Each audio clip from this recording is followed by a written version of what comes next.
Hi, I'm Erin Brothers, Director of Music Ministry at Dixon United Methodist Church. I've been dealing with a lot of anxiety during these past few weeks, and it can be a very lonely feeling.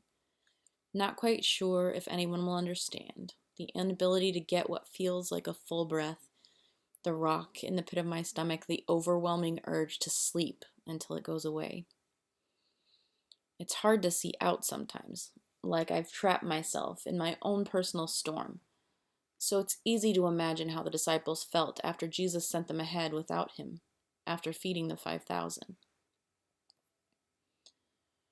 Right then, Jesus made his disciples get into a boat and go ahead to the other side of the lake toward Bethsaida, while he dismissed the crowd. After saying goodbye to them, Jesus went up onto a mountain to pray. Evening came, and the boat was in the middle of the lake, but he was alone on the land. He saw his disciples struggling. They were trying to row forward, but the wind was blowing against them. Very early in the morning, he came to them, walking on the lake. He intended to pass by them. When they saw him walking on the lake, they thought he was a ghost, and they screamed. Seeing him was terrifying to all of them. Just then he spoke to them. "Be encouraged. It's me. Don't be afraid." He got into the boat, and the wind settled down. I imagine it's dark, difficult to see.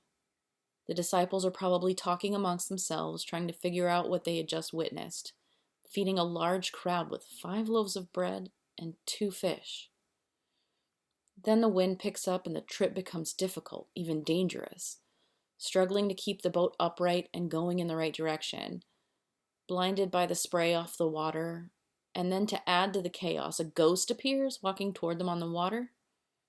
Terrified and exhausted, they scream as the ghost nears, and then they hear Jesus' voice.